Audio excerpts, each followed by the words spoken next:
जय विद्यार्थियों, जय सर। देखिए बच्चों, इंडियन जियोग्राफी आप देख रहे हैं, इसका मैप है। यदि आपने मैप पढ़ लिया तो ये मान लीजिएगा कि कम से कम आपने पूरी इंडियन जियोग्राफी का 40% पार्ट फिनिश कर लिया। क्यों?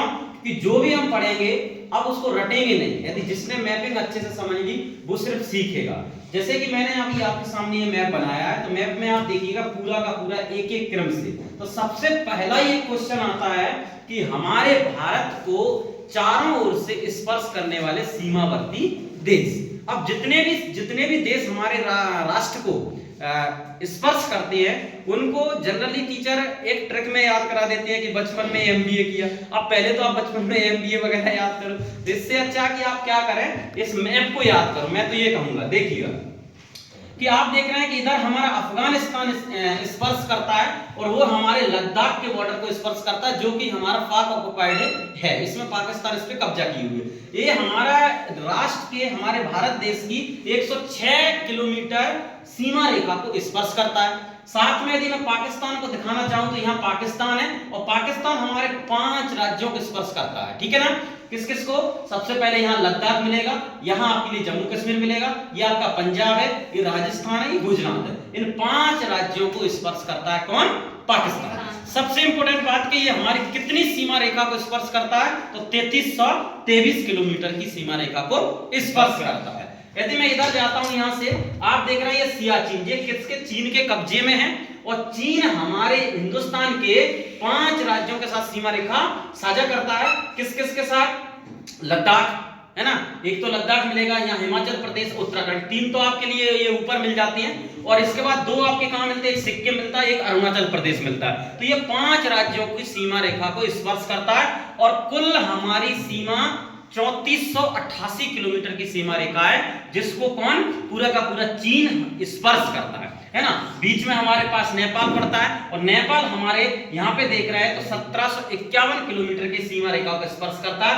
उत्तराखंड आप देख रहे हैं यहाँ पे, यूपी, बिहार, सिक्किम, इन सभी राज्यों को कौन स्पर्श करता है? नेपाल स्पर्श करता है। साथ में आप देखते हैं भूटान, तो भूटान की सीमा रेखा सिक्किम से भी लगी हुई है, इधर से पश्चिम बंगाल का बॉर्डर भी जाता है, इससे भी लगी हुई है, साथ में असम से भी लगी हुई है ना, और साथ में यहाँ अरुणाचल प्रदेश से भी लगी हुई है। तो आप देखिए 1 2 3 और ये आपका 4, तो ये आपके 4 राज्यों को स्पर्श करता है। कुल सीमा रेखा की लंबाई कितनी है इसमें? तो कुल सीमा रेखा की लंबाई है 699 किलोमीटर। आगे अरुणाचल प्रदेश से आगे आते हैं, तो यहां से आप देख रहे हैं कि अरुणाचल प्रदेश से आगे आते हैं तो हमारा क्या मिलता है? म्यांमार। तो म्यांमार देखो कितने राज्यों का स्पर्श करता है? अरुणाचल प्रदेश, नागालैंड, मणिपुर, मिजोरम, इन 4 राज्यों को स्पर्श करता है म्यांमार। और म्यांमार की सीमा रेखा यानी कि म्यांमार हमारे भारत की कितनी सीमा रेखा को स्पर्श करता है? तो वो है 1643 किलोमीटर।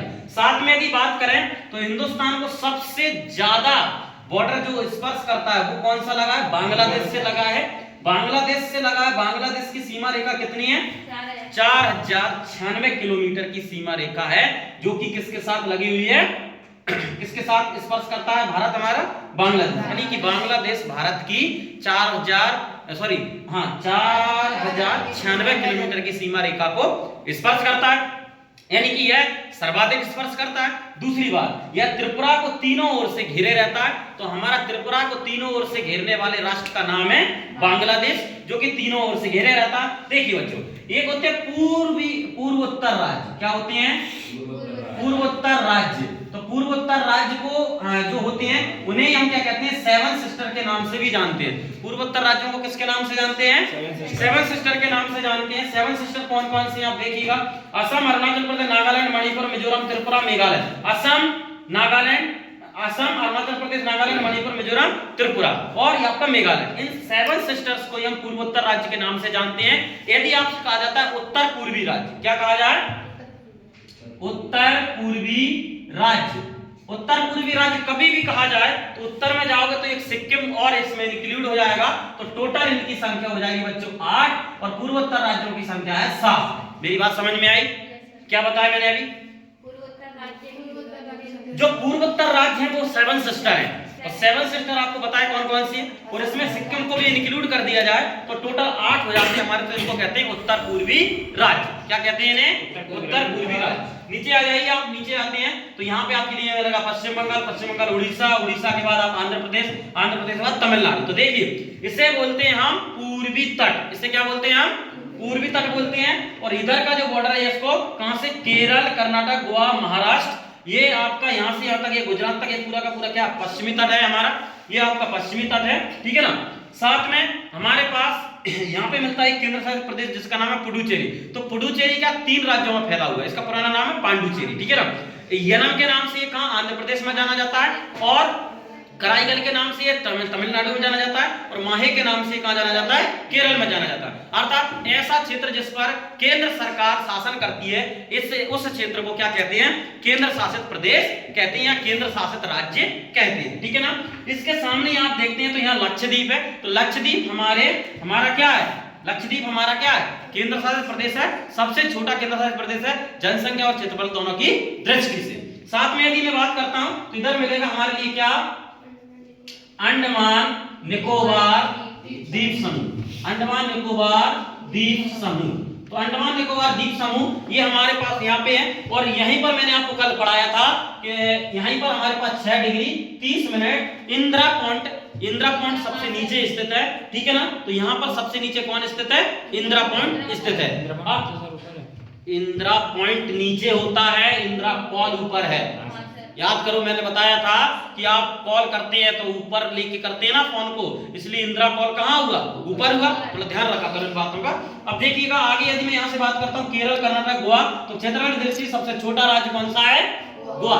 जनसंख्या की दृष्टि से सबसे छोटा राज्य सिक्किम को 36वां कॉन्स्टिट्यूशन अमेंडमेंट एक्ट 1975 में इसके लिए है ना, 36वां संविधान संशोधन 1975 में इसके लिए क्या बना दिया गया था?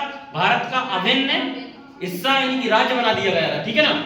अब देखिएगा इधर हम आते हैं तो गोवा से ऊपर आप दमन एवं दीव, दादर एवं नगर हवेली, इन दोनों को मिला के आप क्या कर दिया गया? एक ही केंद्र शासित प्रदेश बना दिया गया। इससे ऊपर आती है तो चंडीगढ़, पंजाब और किसकी? हरियाणा की कंबाइंड, यानी कि ऐसी राजधानी का नाम बताइए जो 2-2 राज्यों की है। तो ऐसी राजधानी कौन है? चंडीगढ़।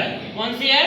चंडीगढ़। चंडीगढ़ केंद्र शासित प्रदेश भी है। चंडीगढ़ केंद्र शासित प्रदेश अर्थात यहाँ विधानसभा होती है। यहाँ क्या है बेटा? विधानसभा भी है, और नई दिल्ली में भी विधानसभा है, और यहाँ के जो निर्वाचित सदस्य हैं ये आपके बेटा किसमें? आप जैसे राष्ट्रपति का चुनाव करते हैं उसमें भाग लेते हैं, यानी उसमें हिस्सा लेते हैं, ठीक है ना। नेक्स्ट यदि हम देखते हैं इसमें तो नई दिल्ली हमारे पास यहाँ इसको एनसीआर क्षेत्र घोषित किया गया है, और ये यूपी का कुछ बॉर्डर, कुछ उत्तराखंड, कुछ हरियाणा, इन सबको मिलाकर यहाँ पे क्या बनाया गया है? एक ऐसा क्षेत्र घोषित कर दिया गया जो देश की पूरी एक राजधानी। तो सभी के लिए सीमा रेखा, आपके लिए सबसे इंपोर्टेंट क्वेश्चन है कि कौन सा राष्ट्र कितनी सीमा रेखा स्पर्श करता है ना, वो किस दिशा में है, वो कितने राज्यों को स्पर्श करता है। इस तरह से आपके लिए इसके क्वेश्चन सारे के सारे हमें पता होने चाहिए, ठीक है ना। साथ में यदि हम बात करते हैं इसमें आपसे ये भी पूछ लिया जाएगा कि भारत का जो विस्तार है ना, पूरा का पूरा विस्तार कहां से कहां तक है। तो पहली बात मैंने आपको कल ये बताया था कि चतुष्कोणीय चतुष्फलकी हमारा क्षेत्र है। चतुष्कोणीय देखो, यहां से इस बॉर्डर को मैं यहां कनेक्ट करूंगा, इसको मैं यहां कनेक्ट करूंगा, इसको मैं यहां कनेक्ट करूंगा, इसको यहां। तो चतुष्कोणीय चतुष्फलकी हमारे भारत की क्या है? आकृति है, ठीक है ना। दूसरी बात मैंने आपको बताई है त्रिपाल पुंट। त्रिपाल पुंट क्या होता है? एक ऐसा बिंदु जहां पर 3 राज्य एक साथ सीमा रेखा का निर्धारण करते हैं, तो वो हमारा क्या कहलाता है? त्रिपाल पुंट कहलाता है। इसके ऊपर यदि हम देखते हैं यहाँ पे, तो आपने देखा हो कैलाश मानसरोवर नाम सुना होगा आपने? मानसरोवर झील, क्या नाम सुना है? मानसरोवर। तो मानसरोवर झील कहां पर स्थित है बेटा? ये तिब्बत में है, लेकिन तिब्बत पर कब्जा किसका है? चीन का है। तो अब हम इसको कहेंगे कि ये चीन में है, ठीक है ना। यहीं से आपको मैंने आगे चल के हम नदियां पढ़ेंगे तो यहाँ से सिंधु नदी है ना, यहीं से सिंधु नदी का उद्गम है। यहीं से आपका क्या है? ब्रह्मपुत्र नदी का यहाँ से उद्गम है, ठीक है ना। यहीं से आप क्या कौन सी नदी है? एक सतलुज नदी का भी यहाँ से आती है, ये हिमाचल प्रदेश होते हुए उसका भी यहाँ से क्या मिलता है? उद्गम मिलता है। तो बाद में बहुत सारी चीजें इस मैप के बिना कंप्लीट नहीं की जा सकती, इसलिए आपको पहली बात तो मैप को बनाना सीखना है।